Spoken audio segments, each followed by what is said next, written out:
homeland and the United States.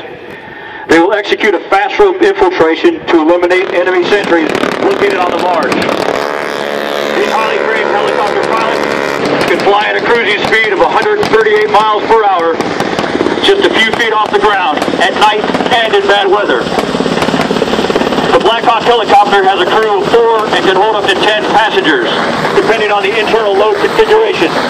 It is armed with 2 7.62 miniguns, which can inflict devastating fire on any positions, as each gun can carry up to 6,000 rounds per minute.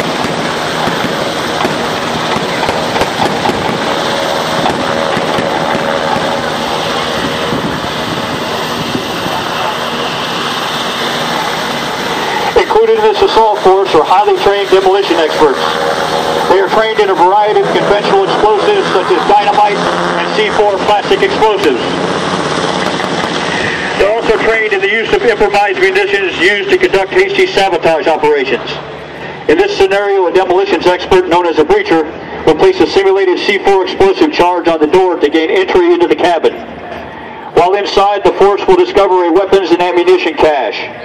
Much like a real mission, because of limited time and no means to remove the items, the team will place C4 explosives on the cache using time-delayed fuse. The explosive charge is calculated to detonate after the element leaves the barge.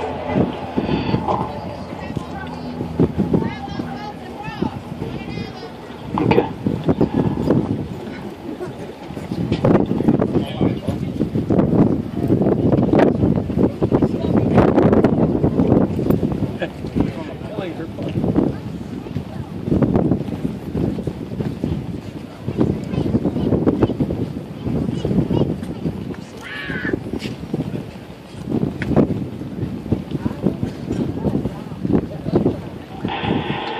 Ladies and gentlemen, shortly you will see 2 MH-6 Little Bird helicopters return to pick up the snipers who were dropped off earlier at the hospital.